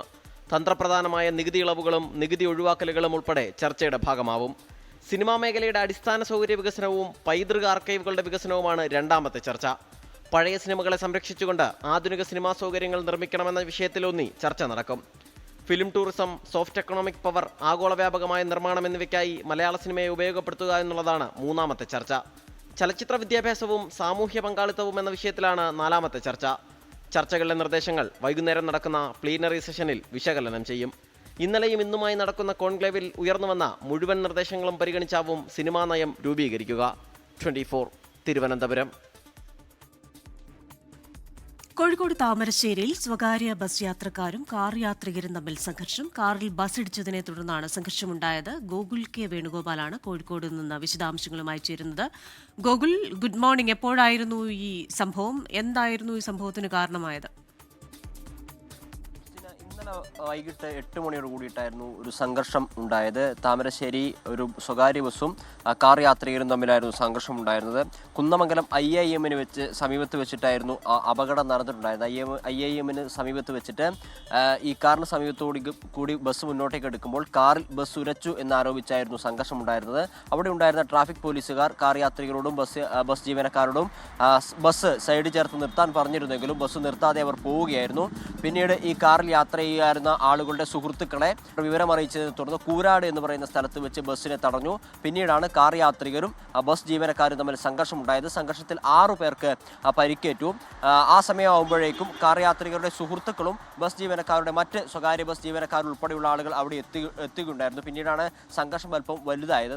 സംഘർഷത്തിൽ 6 പേർക്ക് പരിക്കേൽക്കുകയും ഈ 6 പേരെയും താമരശ്ശേരി താലൂക്ക് ആശുപത്രിയിലേക്ക് എത്തുകയും ചെയ്തു. എന്നാൽ അവിടെയും സംഘർഷം അവസാനിച്ചിരുന്നില്ല. ആ ഭാഗത്തേക്കും താമരശ്ശേരി താലൂക്ക് ആശുപത്രിയിലേക്കും ഇരു കൂട്ടരുടെയും വിഭാഗത്തിൽപ്പെട്ട ആളുകൾ സംഘടിച്ചെത്തുകയും മർദ്ദനം ഉണ്ടാവുകയുമായിരുന്നു. 6 പേർക്കാണ് പരിക്കേറ്റത്. എല്ലാ ആളുകളെയും താമരശ്ശേരി താലൂക്ക് ആശുപത്രി തന്നെ പരിക്കേൽപ്പിച്ചിട്ടുണ്ട്. ഈ സംഘർഷവുമായി ബന്ധപ്പെട്ട് കാറിൽ ബസ് ഉരസിയതുമായി ബന്ധപ്പെട്ട് കുന്നമംഗലം പോലീസും സംഘർഷമുണ്ടായതിന്റെ പേരിൽ താമരശ്ശേരി പോലീസും കേസെടുത്തിട്ടുണ്ട്. എന്തായാലും CCTV ഉൾപ്പെടെയുള്ളവ കേന്ദ്രീകരിച്ച് അന്വേഷണം ഇപ്പോൾ ആരംഭിച്ചിട്ടുണ്ട്. ഗോകുൽ കെ വേണുഗോപാലാണ് കോഴിക്കോട് നിന്ന് വിശദാംശങ്ങൾ നൽകിയത്. കോഴിക്കോട് തൊട്ടിൽപ്പാലം പശുക്കടവിലെ വീട്ടമ്മയുടെ മരണത്തിൽ കൂടുതൽ വകുപ്പുകൾ ഇന്ന് ചുമത്തിയേക്കും. നിലവിൽ അസ്വാഭാവിക മരണത്തിന് കേസെടുത്താണ് തൊട്ടിൽപ്പാലം പോലീസ് അന്വേഷണം നടത്തുന്നത്. വീട്ടമ്മ ബോബിയുടെ മരണം ഷോക്കേറ്റെന്നാണ് പ്രാഥമിക പോസ്റ്റ്മോർട്ടം റിപ്പോർട്ട്. വൈദ്യുതി കിണിയിൽ നിന്നാണ് ഇത്തരത്തിൽ ഷോക്കേറ്റതെന്ന നിഗമനത്തിലാണ് പോലീസ്. ഷോക്കേറ്റതിന് പിന്നാലെ അവിടെ നിന്നും ഈ വൈദ്യുതി കമ്പികൾ മാറ്റിയതായും പോലീസിന് സംശയമുണ്ട്. ഇതിലുൾപ്പെടെ കൂടുതൽ അന്വേഷണം നടത്തും. പ്രദേശവാസികളുടെ മൊഴി രേഖപ്പെടുത്തും. വളർത്തുപശുവിനെ അന്വേഷിച്ചു പോയ ബോബിയെയും വളർത്തുപശുവിനെയും കൊക്കോ തോട്ടത്തിൽ മരിച്ച നിലയിൽ കണ്ടെത്തുകയായിരുന്നു. മരണത്തിൽ ദുരൂഹതയുണ്ടെന്ന് പ്രദേശവാസികൾ സംശയമുന്നയിച്ചിരുന്നു. സർവകലാശാലകളിലെ സ്ഥിരം വൈസ് ചാൻസലർ നിയമനവുമായി ബന്ധപ്പെട്ട് ഇന്ന് വീണ്ടും മന്ത്രിമാർ ഗവർണറെ കാണും. മുഖ്യമന്ത്രിയുടെ നിർദ്ദേശപ്രകാരം മന്ത്രിമാരായ P. രാജീവ്, R. ബിന്ദു എന്നിവരാണ് ഗവർണറുമായി കൂടിക്കാഴ്ച നടത്തുന്നത്. സമവായത്തിലൂടെ സ്ഥിരം VC നിയമനം നടത്തണമെന്നായിരുന്നു സുപ്രീംകോടതി നിർദ്ദേശം. വിവരങ്ങളുമായി തിരുവനന്തപുരത്ത് നിന്ന് ഉമേഷ് ബാലകൃഷ്ണൻ വീണ്ടും ചേരുകയാണ്. Umesh, good morning again. ഇന്നിപ്പോൾ ഗവർണറും മന്ത്രിമാരുമായി കൂടിക്കാഴ്ച നടത്തുന്നു. സുപ്രീംകോടതി നിർദ്ദേശം ഏത് രീതിയിലാണെന്ന് ചർച്ചയാവുക? Good morning Christina. സുപ്രീം കോടതി നിർദ്ദേശമനുസരിച്ച് ഇന്ന് ഒരു ചർച്ചയ്ക്ക് സർക്കാർ തയ്യാറെടുക്കുകയാണ്. സർക്കാർ പ്രതിനിധികളായി 2 മന്ത്രിമാരെയാണ് നിശ്ചയിച്ചിട്ടുള്ളത്. ഉന്നത വിദ്യാഭ്യാസ മന്ത്രി R. ബിന്ദു, നിയമമന്ത്രി P. രാജീവ് എന്നിവരാണ് ഗവർണറെ സർക്കാർ പ്രതിനിധികളായി ചർച്ചയ്ക്ക് പോകുന്നത്. ഇന്ന് രാവിലെ 10:30 ചർച്ച നടത്തുമെന്നാണ് നിലവിൽ ഇതുവരെ അറിയാൻ കഴിയുന്നത്. ഒരുപക്ഷെ സമയമാറ്റം ഉണ്ടാകാൻ സാധ്യതയുണ്ട്. സാനുമാഷിന്റെ മരണവുമായി ബന്ധപ്പെട്ടുള്ള ഒരുപക്ഷെ സമയമാറ്റത്തിന് സാധ്യതയുണ്ട് എന്നാണ് ലഭിക്കുന്ന വിവരം. എന്തായാലും ഇതുവരെ അറിയുന്നത് രാവിലെ 10:30 ചർച്ച നടക്കുമെന്നാണ്. സംസ്ഥാനത്തെ 13 സർവകലാശാലകളിലും ഇപ്പോൾ സ്ഥിരം VC ഇല്ല. സ്ഥിരം VC നിയമനവുമായി ബന്ധപ്പെട്ട് സർവകലാശാല നിയമ ഭേദഗതി നിയമം ഇതുവരെ നിയമസഭ പാസ്സാക്കിയെങ്കിലും അതിൽ ഗവർണർ ഒപ്പിട്ടിട്ടില്ല. ഈ സാഹചര്യത്തിൽ സെർച്ച് കമ്മിറ്റി രൂപീകരിക്കുന്നതിൽ സർക്കാരിന് ചില എതിർപ്പുകളുണ്ട്. അതിൽ സർക്കാർ പ്രതിനിധി, UGC പ്രതിനിധി, ഒപ്പം ഗവർണറുടെ പ്രതിനിധി എന്ന നിലയിലാണ് ഈ സെർച്ച് കമ്മിറ്റി. അതിൽ 5 പേരായി ഈ സെർച്ച് കമ്മിറ്റി ഉയർത്തണമെന്നുള്ള ആവശ്യമാണ് സർവകലാശാല നിയമ ഭേദഗതി ബില്ലിലൂടെ സർക്കാർ മുന്നോട്ട് വെച്ചിരിക്കുന്ന ഒരു ആവശ്യം. ഇത് ഒരുപക്ഷെ ഇതായിരിക്കും പ്രധാനമായി സർക്കാർ മുന്നോട്ട് വയ്ക്കുന്ന ഒരു ആവശ്യം. ഒപ്പം ഈ അക്കാദമീഷ്യന്മാരെ മാത്രമായി VC ആയി പരിഗണിക്കുക, രാഷ്ട്രീയം നോക്കരുത് തുടങ്ങിയ കാര്യങ്ങൾ കൂടി സർക്കാരിൻ്റെ ആവശ്യമായി മുന്നോട്ട് വയ്ക്കാൻ സാധ്യതയുണ്ട്. എന്തായാലും സ്ഥിരം VC നിയമനവുമായി ബന്ധപ്പെട്ട് സുപ്രീം കോടതി നിർദ്ദേശത്തെ തുടർന്ന് സർക്കാർ ഒരു നിർണായകമായ നീക്കത്തിലേക്ക് കടക്കുകയാണ്. അതേസമയം കഴിഞ്ഞ ദിവസം താൽക്കാലിക VC നിയമനവുമായി ബന്ധപ്പെട്ട് ഡിജിറ്റൽ സാങ്കേതിക സർവകലാശാലകളിൽ സിസ തോമസിനെയും ശിവപ്രസാദിനെയും വീണ്ടും രാജ്ഭവൻ നിയമിച്ചിരുന്നു. ഇതിനെതിരെ സർക്കാരിന് എതിർപ്പുണ്ട്. ഈ എതിർപ്പ് ഇന്നത്തെ യോഗത്തിൽ അറിയിക്കാനും സാധ്യതയുണ്ട്. അതേസമയം ഈ എതിർപ്പ് അറിയിക്കുക മാത്രമല്ല, അതിനെതിരെ സുപ്രീം കോടതിയിൽ റിപ്പോർട്ട് നൽകാനുള്ള ആലോചനയുമുണ്ട്. എന്തായാലും എല്ലാം ഇന്നത്തെ ചർച്ചയിൽ എങ്ങനെയാണോ ഗവർണർ ഒരു പോസിറ്റീവ് സമീപനം ഉണ്ടാവുക അതിനനുസരിച്ചായിരിക്കും തുടർ നീക്കം ഉണ്ടാകാൻ സാധ്യതയുള്ളത്. ക്രിസ്റ്റീന, പക്ഷേ ഈ സ്ഥിരം VC നിയമനം, താൽക്കാലിക VC നിയമനം, ഇതിൽ ചില കാര്യങ്ങളിൽ കോടതി നിർദ്ദേശമുണ്ട്. പക്ഷേ ഇതിലൊക്കെ ഉപരിയായി ചില പ്രശ്നങ്ങൾ കൂടി നിലനിൽക്കുന്നുണ്ടല്ലോ. അതായത് സർവകലാശാലകളുടെ പ്രവർത്തനത്തെ ബാധിക്കുന്ന രീതിയിൽ ഉദ്യോഗസ്ഥർക്കിടയിൽ ഉണ്ടായിരിക്കുന്ന പടലപ്പിണക്കം. അപ്പോൾ ഈ ആത്യന്തികമായ ചില പ്രശ്നങ്ങൾ കൂടി പരിഹരിക്കാതെ ഗവർണർ സർക്കാർ പോരിനൊരു അറുതി ഉണ്ടാവില്ല എന്ന് നമുക്കറിയാം. അതുകൊണ്ട് തന്നെ ഇത് താൽക്കാലികമായ പ്രശ്നങ്ങൾക്കൊരു പരിഹാരം എന്നതിലുപരിയായി ദീർഘകാലാടിസ്ഥാനത്തിൽ ഒരു പ്രശ്ന പരിഹാരത്തിനുള്ള സാധ്യതയോ അതിനുള്ള ചർച്ചകൾക്കുള്ളൊരു തുടക്കമോ ഇന്നുണ്ടാകുമോ? എന്തായാലും ഈ ദീർഘകാല അടിസ്ഥാനത്തിൽ ഈ പ്രശ്നം പരിഹരിക്കണമെങ്കിൽ ഈ താൽക്കാലിക VC സംവിധാനം മാറ്റേണ്ടി വരും. അത് തന്നെയാണ് നിലവിലുള്ള ഒരു പോംവഴി. അതുകൊണ്ട് തന്നെയാണ് സർക്കാരും അത് തിരിച്ചറിഞ്ഞുകൊണ്ട് സ്ഥിരം VC നിയമനം എന്നുള്ള ആവശ്യത്തിലേക്ക് സർക്കാർ മുന്നോട്ട് പോകുന്നത്. എന്തായാലും സുപ്രീം കോടതി നിർദ്ദേശമുണ്ട്. ആ നിർദ്ദേശം സർക്കാർ രാജ്ഭവനെ അറിയിക്കും. സ്വാഭാവികമായി രാജ്ഭവനും അതിലൊരു പോസിറ്റീവ് അഭിപ്രായമാണ്. ഈ സെർച്ച് കമ്മിറ്റി രൂപീകരിക്കുന്നതിൽ ഒരുപക്ഷെ മുൻ നിലപാട് തുടർന്നാലും ഈ അക്കാദമീഷ്യനെ മാത്രമായി VC ആയി പരിഗണിക്കുക, അത്തരത്തിൽ അക്കാദമിക് താല്പര്യം, അതിൽ രാഷ്ട്രീയ താല്പര്യങ്ങൾ പാടില്ല എന്നുള്ള നിലപാടിൽ തന്നെയാണ് രാജ്ഭവനുമുള്ളത്. അതുകൊണ്ട് തന്നെ ഈ ചർച്ച പോസിറ്റീവ് ആകാൻ സാധ്യതയുണ്ട്.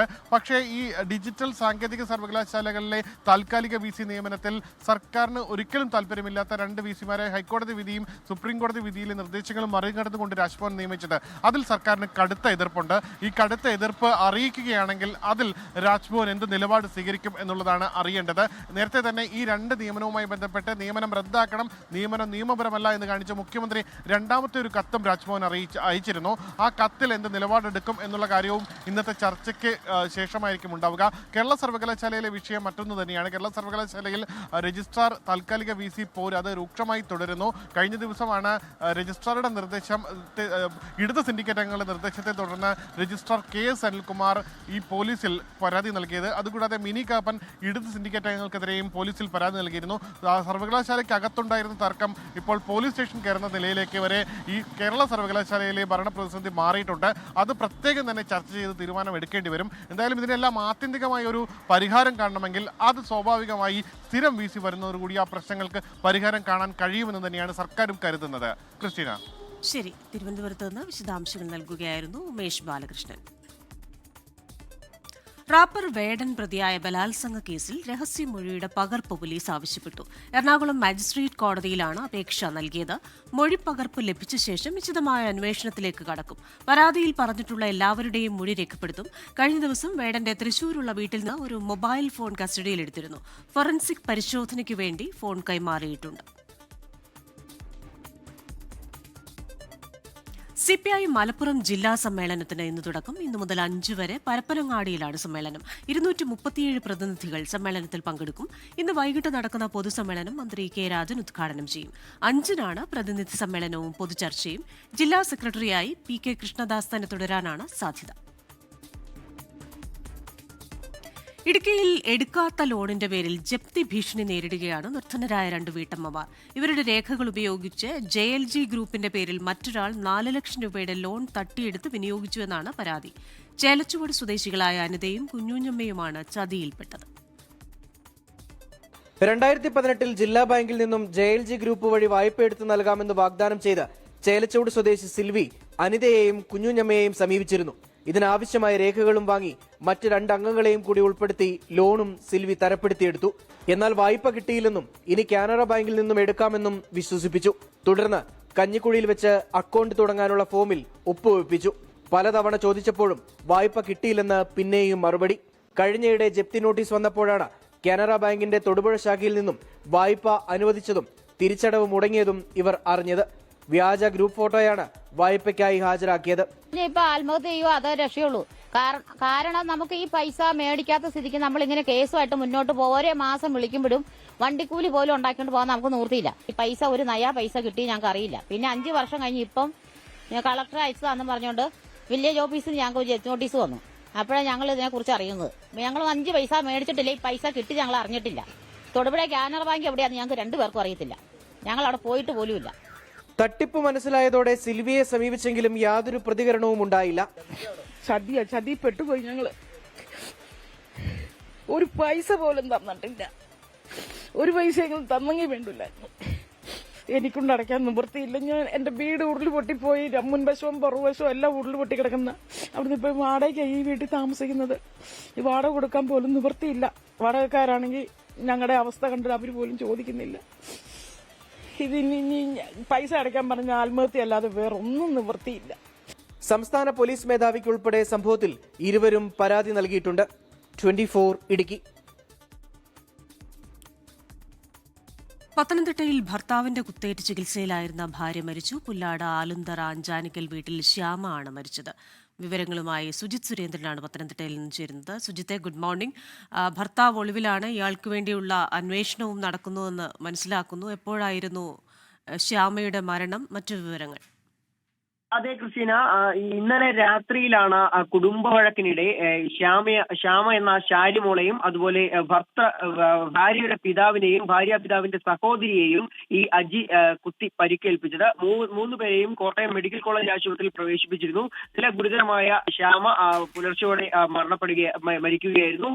ബാക്കി 2 പേരുടെയും നില ഗുരുതരമാണെന്നാണ് മനസ്സിലാക്കാൻ സാധിക്കുന്നത്. പ്രതി അജിക്കായി പോലീസ് അന്വേഷണം ഊർജിതമാക്കിയിരിക്കുകയാണ്. ക്രിസ്റ്റീന, ശരി, പത്തനംതിട്ടയിൽ നിന്ന് വിവരങ്ങൾ നൽകിയത് സുജിത് സുരേന്ദ്രനാണ്. ലഹരിക്കെതിരായ 24 പോരാട്ടം തുടരുന്നു.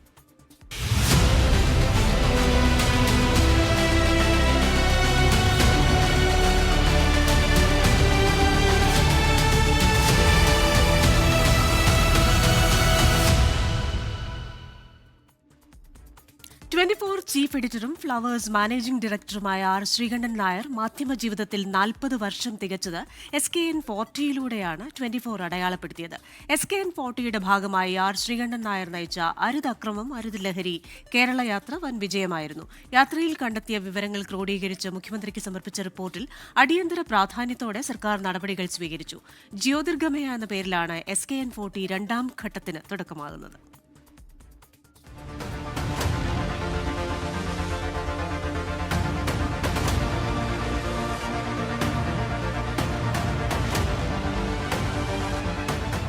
ആർ ശ്രീകണ്ഠൻ നായർ മാധ്യമ ജീവിതത്തിൽ 4 പതിറ്റാണ്ട് തികച്ച വേളയിലാണ് SKN40 അരുതക്രമം അരുത് ലഹരി ജനജാഗ്രത കേരള യാത്ര നടത്തിയത്.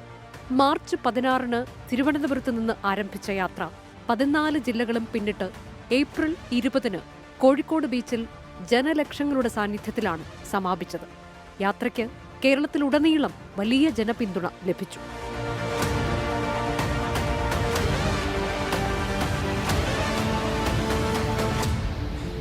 ഞാൻ വിചാരിച്ചതിനേക്കാൾ ഒരു 300 ഇരട്ടി രാസലഹരി കേരളത്തിൻ്റെ പല ഭാഗങ്ങളിലും പ്രചരിക്കുന്നു. ഞങ്ങൾ കടന്നു വന്ന വഴികളിലെ ഒരു പഞ്ചായത്തിൽ പോലും ഈ രാസലഹരി ഉപയോഗിക്കാത്ത ഒരാളില്ലാത്ത പഞ്ചായത്തില്ല. ഏതെങ്കിലും ഒരാളുണ്ടാകും. യാത്ര ആരംഭിക്കുന്നതിന് മുന്നോടിയായി ആർ ശ്രീകണ്ഠൻ നായർ മുഖ്യമന്ത്രി പിണറായി വിജയനുമായി നടത്തിയ അഭിമുഖ സംഭാഷണത്തിൽ യാത്രയിൽ കണ്ടെത്തുന്ന വിവരങ്ങൾ ക്രോഡീകരിച്ച് സർക്കാരിന് വിശദമായ റിപ്പോർട്ട് നൽകുമെന്ന് ഉറപ്പ് നൽകിയിരുന്നു. യാത്രയിൽ കിട്ടുന്ന വിവരങ്ങൾ നിങ്ങൾ എനിക്ക് കൈമാറും. അത് നല്ലതായിരിക്കും. തീർച്ചയായിട്ടും ഞാനതൊരു ഒരു ഗവേഷണ ഗ്രന്ഥം പോലെ ഒരു ബുക്കാക്കി അങ്ങേക്ക് അതിൽ എനിക്ക് തോന്നുന്ന ഒരു പക്ഷേ നമ്മളിപ്പോൾ അങ്ങ് പറഞ്ഞ ഒന്നിച്ച് നിൽക്കേണ്ട കാര്യമാണല്ലോ. ഇതിനകത്ത് ആർക്കും ഒരു അഭിപ്രായ വ്യത്യാസമില്ല. സന്തോഷമായിട്ട് ആവട്ടെ. കേരളത്തിലെ മയക്കുമരുന്ന് മാഫിയയുടെ പ്രവർത്തനങ്ങളെപ്പറ്റി ലഭിച്ച രഹസ്യ വിവരങ്ങളും ലഹരി വ്യാപാരവുമായി ബന്ധപ്പെട്ട് പ്രവർത്തിക്കുന്നവരുടെ പേരുവിവരങ്ങളും മാഫിയയുടെ വിവിധയിടങ്ങളിലെ പ്രവർത്തന ശൈലിയും വിശദമായി പ്രതിപാദിക്കുന്ന ഒരു സമഗ്ര അന്വേഷണ റിപ്പോർട്ടാണ് 24 chief editor R Sreekandan Nair മുഖ്യമന്ത്രി പിണറായി വിജയന് കൈമാറിയത്. റിപ്പോർട്ട് പരിശോധിച്ച് വിശദമായ അന്വേഷണം നടത്തി കുറ്റവാളികളെ നിയമത്തിന് മുന്നിൽ കൊണ്ടുവരുമെന്ന് മുഖ്യമന്ത്രി ഉറപ്പു നൽകി. റിപ്പോർട്ടിലെ വിവരങ്ങൾ ഞെട്ടിക്കുന്നതെന്ന് വിദ്യാഭ്യാസ മന്ത്രി വി ശിവൻകുട്ടിയും പ്രതികരിച്ചു. ആ വിവരങ്ങളിൽ നല്ലൊരു ശതമാനം സ്കൂൾ കുട്ടികളുമായിട്ട് ബന്ധപ്പെട്ടുള്ള വിവരങ്ങളാണ്. നമ്മൾ ഒരുപക്ഷെ കേട്ടാൽ ഞെട്ടുന്ന വിവരങ്ങളാണ് ഉള്ളത്. കൗമാരക്കാരായ വിദ്യാർത്ഥികൾ മുതൽ പ്രൊഫഷണലുകൾ വരെ ലഹരി മാഫിയയുടെ കാരിയർമാരായി പലയിടങ്ങളിലും പ്രവർത്തിക്കുന്നുണ്ടെന്ന നിർണായക വിവരം റിപ്പോർട്ടിലുണ്ടായിരുന്നു. മയക്കുമരുന്നിന്റെ ഉപയോഗം സമൂഹത്തിലുണ്ടാക്കുന്ന ആഘാതം, പൊതുജനാരോഗ്യ രംഗത്തിന് അതുണ്ടാക്കുന്ന വെല്ലുവിളികൾ, സാമൂഹിക ബന്ധങ്ങളിലെ തകർച്ച, കുറ്റകൃത്യങ്ങളുടെ വർധന, സാമ്പത്തിക പ്രത്യാഘാതങ്ങൾ എന്നിവയെല്ലാം വിശദമായി ചർച്ച ചെയ്ത റിപ്പോർട്ടിൽ സർക്കാർ അടിയന്തര നടപടിയാണ് സ്വീകരിച്ചത്. റിപ്പോർട്ടിൽ പരാമർശിച്ച പലരും അറസ്റ്റിലായി. SKN40 രണ്ടാം ഘട്ടമായ ജ്യോതിർഗമയുടെ ഭാഗമായി മയക്കുമരുന്ന് മഹാവിപത്ത് എന്ന പുതിയ പ്രചാരണത്തിന് 24ഉം ഫ്ലവേഴ്സും തുടക്കമിടുകയാണ്. വിദ്യാർത്ഥികൾക്കിടയിലെ മയക്കുമരുന്ന് ഉപഭോഗം പൂർണ്ണമായി ഇല്ലാതാക്കുകയാണ് ലക്ഷ്യം. വിദ്യാലയങ്ങളും കോളേജുകളും കേന്ദ്രീകരിച്ച് മയക്കുമരുന്ന് വിരുദ്ധ പ്രചാരണങ്ങൾ നടത്തി മഹാവിപത്തിനെപ്പറ്റി കുട്ടികളിൽ അവബോധം സൃഷ്ടിക്കുകയാണ് ഈ പ്രചാരണ പരിപാടിയുടെ ലക്ഷ്യം. മയക്കുമരുന്ന് എന്ന മഹാവിപത്തിനെതിരെ ജ്യോതിർഗമയിൽ അണിചേരാം. Research desk 24. ഇനി ചില അറിയിപ്പുകളാണ്.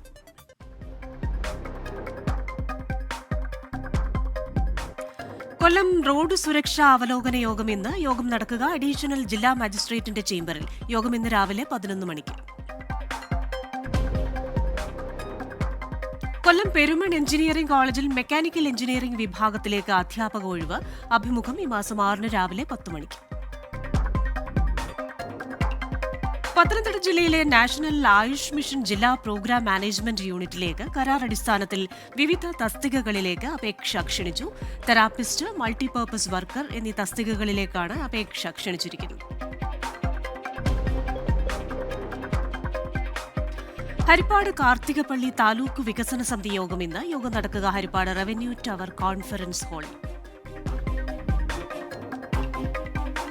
Chengannur government institute of fashion designing സെന്ററിൽ FDTT കോഴ്സ് റെഗുലർ സീറ്റുകളിലേക്ക് അഡ്മിഷൻ ആരംഭിക്കുന്നു. അഡ്മിഷൻ നടക്കുക ഈ മാസം 5-ന്. താൽപര്യമുള്ള വിദ്യാർത്ഥികൾ രാവിലെ 9-ന് രജിസ്റ്റർ ചെയ്യണം. ആലപ്പുഴ ചേർത്തലയിലെ തിരോധാന കേസുകളിൽ ഞെട്ടിക്കുന്ന വിവരങ്ങൾ പുറത്ത്. അതിരമ്പുഴ സ്വദേശി ജൈനമ്മയെ കൊലപ്പെടുത്തിയ പ്രതി സെബാസ്റ്റ്യൻ സ്വർണം കൈക്കലാക്കിയെന്ന് പോലീസ്. കേസിലെ നിർണായക വിവരങ്ങൾ അറിയാമായിരുന്ന സെബാസ്റ്റ്യന്റെ സഹായിയായ ഓട്ടോ ഡ്രൈവർ മനോജിനെ മരിച്ച നിലയിൽ കണ്ടെത്തിയിരുന്നു. പ്രതി സെബാസ്റ്റ്യനുമായി ഇന്ന് പള്ളിപ്പുറത്തെ വീട്ടിൽ തെളിവെടുപ്പ് നടക്കും. വിവരങ്ങളുമായി ആലപ്പുഴയിൽ നിന്ന് ചേരുന്നത് Ashwin പാലാഴയാണ്.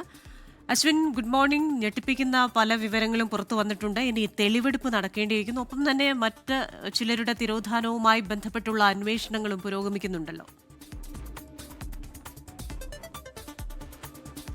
Krishna, very good morning. ഈ കേസിൽ ഇന്നലത്തെ തെളിവെടുപ്പിന് ശേഷം സെബാസ്റ്റ്യന്റെ ഈ സ്വഭാവത്തിൽ നിന്നും സംസാരത്തിൽ നിന്നുമൊക്കെ പോലീസിന്, അന്വേഷണ സംഘത്തിന് മനസ്സിലായ കാര്യങ്ങളാണ് ഇപ്പോൾ പുറത്തു വരുന്നത്. അതിൽ ഏറ്റവും പ്രധാനപ്പെട്ടത് 2024 ഡിസംബർ 23-നാണ് കോട്ടയം സ്വദേശിനിയായ ജൈനമ്മയെ കാണാതാവുന്നത്. ഈ കാണാതായ സമയത്ത് ജൈനമ്മ ധരിച്ചിരുന്ന സ്വർണ്ണാഭരണങ്ങളാണ് ചേർത്തലയിലെ 2 ധനകാര്യ സ്ഥാപനങ്ങളിൽ, ഒരു സഹകരണ ബാങ്ക് അടക്കമുള്ള സ്ഥാപനങ്ങളിലായി ഈ സെബാസ്റ്റ്യൻ പണയം വെച്ചിരുന്നത്. അതിൻ്റെ വിവരങ്ങൾ ഇന്നലെ തന്നെ ശേഖരിച്ചിരുന്നു. ആ ശേഖരിച്ച വിവരത്തിൻ്റെ അടിസ്ഥാനത്തിലാണ് ഈ കണ്ടെടുത്ത സ്വർണം അത് ജൈനമ്മയുടേതാണ് എന്നുള്ളൊരു സ്ഥിരീകരണം ഇന്നലെ ഉണ്ടായത്. പക്ഷേ അത് ഈ ഒരു സ്വർണ്ണ ഇടപാട് സ്ഥാപനത്തിൽ പണയം വെച്ചിരുന്ന സ്വർണം അവർ ഉരുക്കിയിരുന്നു. അതുകൊണ്ട് ഈ ജൈനമ്മയുടെ സ്വർണം തന്നെയാണോ അവിടെ നിന്ന് കണ്ടെടുത്തത് എന്നുള്ള കാര്യത്തിലൊരു വ്യക്തതയില്ല. പക്ഷേ മറ്റ് സ്വർണ്ണാഭരണങ്ങളൊന്നും സെബാസ്റ്റ്യൻ അവിടെ പണയം വെച്ചിരുന്നില്ല. അതുകൊണ്ട് തന്നെ അത് ജൈനമ്മയുടെ തന്നെ എന്ന ഒരു സ്ഥിരീകരണമുണ്ട്. എന്തായാലും നിലവിൽ അത് ജൈനമ്മയുടേതാണ്, ജൈനമ്മ കാണാതായപ്പോൾ ധരിച്ചിരുന്നതാണ് എന്നുള്ളതാണ് പറയുന്നത്. ഇത് പണയം വെച്ച തീയതികളാണ് മറ്റൊരു പ്രധാനപ്പെട്ട ഘടകം. ആദ്യത്തെ 25 ഗ്രാം സ്വർണം സെബാസ്റ്റ്യൻ പണയം വെച്ചത് 2024 ഡിസംബർ 23-ന് വൈകുന്നേരമാണ്. അതായത് ഈ ജൈനമ്മയെ കാണാതായ ദിവസം വൈകുന്നേരം. രണ്ടാമത്തെ ഏകദേശമുള്ള 4 പവനോളം സ്വർണം 2.5 പവനോളം സ്വർണം പണയം വെച്ചത് തൊട്ടടുത്ത ദിവസം ഡിസംബർ 24-ന് രാവിലെയോടെയാണ്. അതായത് ജൈനമ്മയെ കാണാതായ ദിവസവും തൊട്ടടുത്ത ദിവസവുമായാണ് ഈ സ്വർണ്ണങ്ങൾ പണയം വെച്ചിരിക്കുന്നത്. പണയം വെക്കാൻ എത്തിയത് സെബാസ്റ്റ്യൻ നേരിട്ടല്ല. സെബാസ്റ്റ്യൻ്റെ ഏറ്റവും അടുത്ത സുഹൃത്തും സഹായിയുമായിരുന്ന ഒരു ഓട്ടോ ഡ്രൈവർ മനോജ് ഉണ്ടായിരുന്നു. മനോജിൻ്റെ പക്കലാണ് ഈ സ്വർണം കൊടുത്തുവിട്ടത്. ഇത് പോലീസ് അറിഞ്ഞ ജൈനമ്മയുടെ തിരോധാനവുമായി ബന്ധപ്പെട്ട് സെബാസ്റ്റ്യനെ കസ്റ്റഡിയിലെടുത്തതിന് ശേഷം മനോജിനെ ചോദ്യം ചെയ്യാൻ വിളിപ്പിച്ചിരുന്നു DYSP. ചോദ്യം ചെയ്തതിന് തൊട്ടടുത്ത ദിവസം ദുരൂഹ സാഹചര്യത്തിൽ മനോജിനെ ആത്മഹത്യ ചെയ്ത നിലയിൽ കണ്ടെത്തുകയും ചെയ്തിരുന്നു. എന്തായാലും ഇതെല്ലാം കൂട്ടിവായിക്കുമ്പോൾ വലിയ ദുരൂഹത ഇതിന് പിന്നിലുണ്ട് എന്നുള്ളത് സ്ഥിരീകരിക്കുകയാണ്. എന്തായാലും ഇന്ന് സെബാസ്റ്റ്യൻ്റെ വീട്ടിൽ അന്വേഷണ സംഘം സെബാസ്റ്റ്യനുമായി തെളിവെടുപ്പ് നടത്തും. ഏറ്റവും പ്രധാനമായി കണ്ടെത്തേണ്ടത് ഈ ശരീരാവശിഷ്ടങ്ങളുടെ ബാക്കി ഭാഗം എവിടെ എന്നുള്ളതാണ്. ഒരുപക്ഷേ ഈ സ്ഥലം കുഴിച്ചും വീടിനകത്തുമൊക്കെ പരിശോധന നടത്താനുള്ള സാധ്യത തള്ളിക്കളയാനാവില്ല. എന്തായാലും കേസ് അന്വേഷണത്തിൽ വളരെ നിർണായകമായ ദിവസമാണ് ഇന്ന്. ക്രിസ്റ്റീന. അശ്വിനെ, ഒപ്പം തന്നെ ഈ മൃതദേഹാവശിഷ്ടങ്ങൾ ഇനി കൂടുതൽ കിട്ടാനുണ്ട്. ഈ കേസുമായി ബന്ധപ്പെട്ട ചില കാര്യങ്ങളിൽ പ്രാഥമികമായ തെളിവുകൾ പോലീസിന്റെ പക്കലുണ്ടെങ്കിലും ഇത് ദൃഢമായി ഉറപ്പിക്കുന്ന കൂടുതൽ വിവരങ്ങൾ ആവശ്യമാണ്. അതുകൊണ്ട് തന്നെ അന്വേഷണ സംഘത്തിന് മുന്നിൽ എന്തൊക്കെ വെല്ലുവിളികളാണ് ഈ കേസുമായി ബന്ധപ്പെട്ടുള്ളത്? കൃഷ്ണ, ഏറ്റവും പ്രധാനപ്പെട്ട വെല്ലുവിളി സെബാസ്റ്റ്യന്റെ പ്രായം തന്നെയാണ്. 68 വയസ്സുണ്ട്. ചോദ്യം ചെയ്യലിനോട് ആദ്യഘട്ടത്തിൽ സഹകരിച്ചിരുന്നില്ല. കഴിഞ്ഞ ദിവസമാണ് കുറച്ചെങ്കിലും കാര്യങ്ങൾ വിട്ടുപറയാൻ തുടങ്ങിയത്. പോലീസിന് ഒരു പരിധിക്കപ്പുറത്തേക്ക് സമ്മർദ്ദം ചൊലുത്തി കാര്യങ്ങൾ ചോദിച്ച് മനസ്സിലാക്കാൻ കഴിയുന്നില്ല. അത്രത്തോളം പ്രായമുണ്ട്. ഏതെങ്കിലും തരത്തിൽ എന്തെങ്കിലും അസ്വസ്ഥത അനുഭവപ്പെട്ടാൽ അത് പോലീസിനെ സംബന്ധിച്ച് അവർക്ക് പ്രതിസന്ധിയാണ്. അതുകൊണ്ട് വളരെ മയത്തിലാണ് ചോദ്യം ചെയ്യൽ ഉണ്ടാകുന്നതും. അതുകൊണ്ട് ഇനിയിപ്പോൾ 5 ദിവസം കൂടി മാത്രമാണ് കസ്റ്റഡി കാലാവധി ഉള്ളത്. അതിനുള്ളിൽ പരമാവധി കാര്യങ്ങൾ ചോദിച്ചറിയുക എന്നുള്ളത് അന്വേഷണ സംഘത്തെ സംബന്ധിച്ച് ഏറ്റവും വലിയ വെല്ലുവിളിയാണ്. ഒപ്പം ഈ വീട്ടുവളപ്പിൽ നിന്ന് കഴിഞ്ഞ 28-ാം തീയതി കണ്ടെടുത്ത ശരീരാവശിഷ്ടങ്ങളുണ്ട്. അതിൽ ഒരു മനുഷ്യ അസ്ഥികൂടത്തിൻ്റെ തലയോട്ടിയുടെ പകുതി ഭാഗവും മറ്റൊന്ന് കാലുകളുടെ ചില ഭാഗങ്ങളും മാത്രമാണ് കണ്ടെത്താനായത്. ബാക്കി ശരീരാവശിഷ്ടങ്ങൾ എവിടെ വെച്ചാണ് ഈ ശരീരം മറവ് ചെയ്തത് എന്നുള്ള കാര്യത്തിൽ ഇപ്പോഴും വ്യക്തതയില്ല. ഈ കണ്ടെടുത്ത സ്ഥലത്ത് അവിടെ കുഴിച്ചിട്ട് അവിടെ കത്തിച്ച രീതിയിലല്ല കണ്ടെത്തിയിരിക്കുന്നത്. മറ്റെവിടെയോ കത്തിച്ച് അതിൻ്റെ അവശിഷ്ടങ്ങൾ, ഈ എല്ലുകളടക്കമുള്ള സാധനങ്ങൾ അത് ഈ വീട്ടുവളപ്പിൽ കൊണ്ടുപോയിട്ട് വെറും ഈ ചവറുകൾക്കിടയിൽ നിക്ഷേപിച്ച നിലയിലാണ് കണ്ടെത്തിയത്.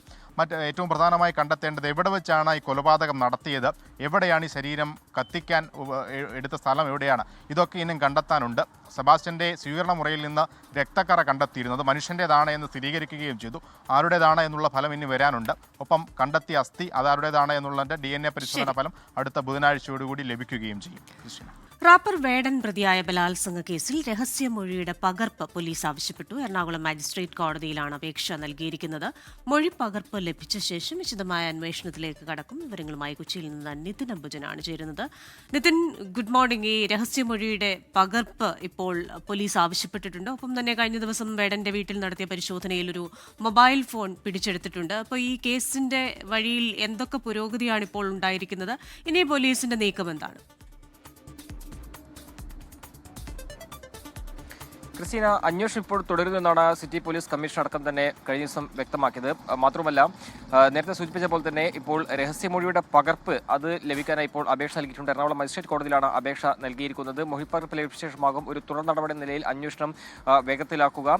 പരാതിയിൽ പറഞ്ഞിരിക്കുന്നത് 2021-ലും 2023-നും ഇടയിൽ കൊച്ചിയിലും അതോടൊപ്പം തന്നെ കോഴിക്കോടും വെച്ച് വിവാഹ വാഗ്ദാനം നൽകി ബലാത്സംഗം ചെയ്തു എന്നാണ്. സ്വാഭാവികമായിട്ടും പോലീസിന് ഈ പരാതിയുടെ അടിസ്ഥാനത്തിൽ വിശദമായ ഒരു പരിശോധനയ്ക്കും അന്വേഷണത്തിലേക്കും നീങ്ങേണ്ടതുണ്ട്. അതിന് ഈ രഹസ്യമൊഴിയുടെ പകർപ്പ് ലഭ്യമാകും ആ ഒരു നടപടിയിലേക്ക് പോലീസ് കടക്കുക. ഇതിനെ തന്നെ പോലീസ് പ്രാഥമികമായി ചില അന്വേഷണങ്ങൾ നടത്തിയിട്ടുണ്ട്. മാത്രമല്ല, വേടന്റെ തൃശ്ശൂരിലെ വീട്ടിലെത്തി പോലീസ് ഫോൺ കസ്റ്റഡിയിലെടുത്തു. ഫോൺ ഫോറൻസിക് പരിശോധനയ്ക്ക് വിധേയമാക്കും.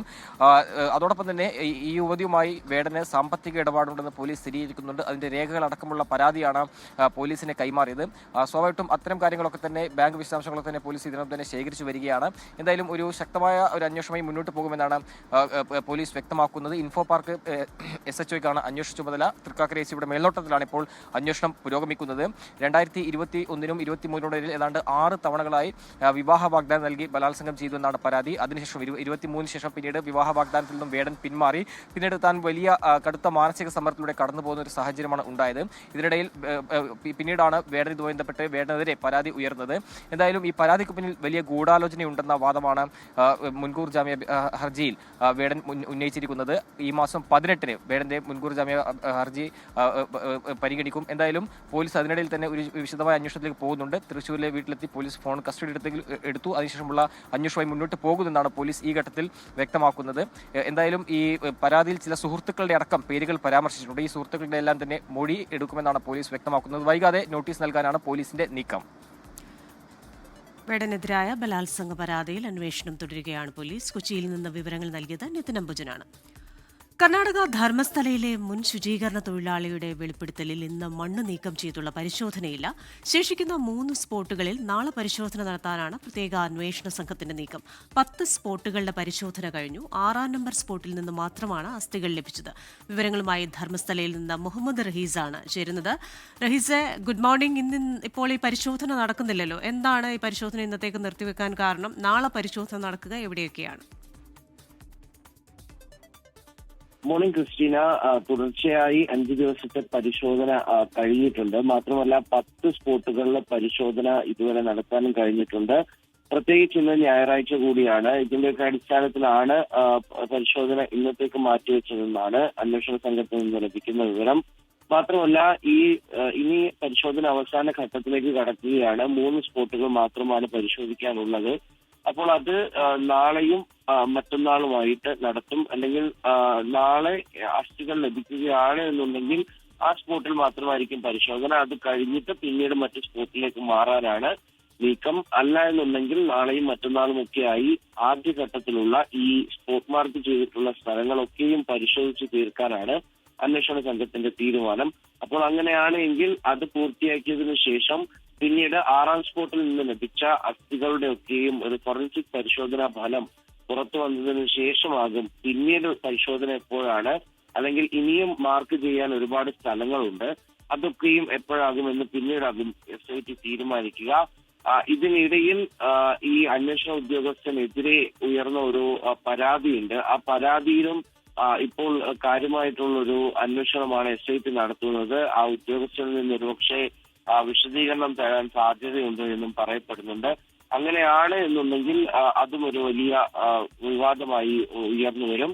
നിലവിൽ എന്തായാലും ഈ ഒരൊറ്റ സ്പോട്ടിൽ നിന്ന് മാത്രം അസ്ഥി ലഭിച്ചത് അത് ഈ സാക്ഷി പറയുന്നതുമായി ബന്ധപ്പെട്ടുള്ള അത്ര വലിയൊരു ആരോപണം ഇല്ല എന്നുള്ള തരത്തിൽ വ്യാഖ്യാനിക്കപ്പെടുന്നുണ്ട്. എന്തായാലും നിലവിൽ ഈ ഇന്നലെ ധർമ്മസ്ഥലയിൽ എന്തായാലും ഇന്ന് മണ്ണ് നീക്കിയുള്ള പരിശോധനയില്ല. മുഹമ്മദ് റഹീസാണ് വിശദാംശങ്ങൾ നൽകിയത്.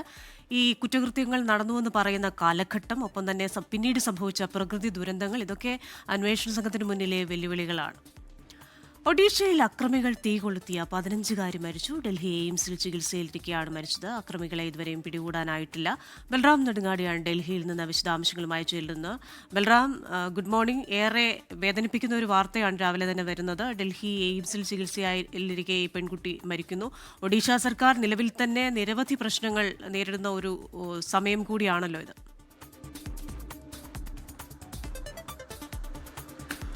വെരി ഗുഡ് മോർണിംഗ് ക്രിസ്റ്റീന സൂചിപ്പിച്ച പോലെ തന്നെ ഏറെ ദുഃഖകരമായ ഒരു വാർത്ത തന്നെയാണ് ഒഡീഷയിലെ പെൺകുട്ടിയുടേത്. കഴിഞ്ഞ ജൂലൈ 19 ഈ പെൺകുട്ടിയെ 3 അക്രമികൾ ചേർന്ന് തീ കൊളുത്തുന്നത്. പെൺകുട്ടിയുടെ മുഖത്ത് തൂവാല കൊണ്ട് മറച്ച ശേഷം ഒരു ഇന്ധനം ഒഴിച്ച് തീ കൊളുത്തുകയായിരുന്നു എന്നാണ് പെൺകുട്ടി പോലീസിന് നൽകിയ മൊഴി. ജൂലൈ 20 തന്നെ പെൺകുട്ടിയുടെ നില ഗുരുതരമായതിനെ തുടർന്ന് ഡൽഹി എയിംസിലേക്ക് എയർലിഫ്റ്റ് ചെയ്തിരുന്നു. ഈ പെൺകുട്ടി നിലവിൽ ഡൽഹി എയിംസിലെ ICUയിൽ ചികിത്സയിലായിരുന്നു. വ്യാഴാഴ്ച സ്കിൻ ഡ്രാഫ്റ്റിംഗ് ചികിത്സ ഉൾപ്പെടെ പെൺകുട്ടിക്ക് നടത്തിയിരുന്നെങ്കിൽ പോലും ജീവൻ രക്ഷിക്കാനായില്ല. കാരണം അതിഗുരുതരമായി തന്നെ പൊള്ളലേറ്റിരുന്നു. 75% പൊള്ളലേറ്റിരുന്നു ഈ പെൺകുട്ടിക്ക് എന്നാണ് ആദ്യ റിപ്പോർട്ടുകൾ തന്നെ വ്യക്തമാക്കിയത്. എന്നാൽ ഈ പെൺകുട്ടി 2 തവണ പോലീസിന് അക്രമികളെ സംബന്ധിച്ച മൊഴി നൽകിയിരുന്നു ചികിത്സയിൽ ഇരിക്കെ. 3 പേരാണ് തന്നെ തടഞ്ഞു വെക്കുകയും മുഖം തുവാല കൊണ്ട് മറച്ച് തീ കൊളുത്തുകയും ചെയ്തു. ഒഡീഷയിൽ അക്രമികൾ തീ കൊളുത്തിയ പെൺകുട്ടി മരിച്ചു. വിവരങ്ങൾ നൽകിയത് ബൽറാം നെടുങ്ങാടിയാണ്.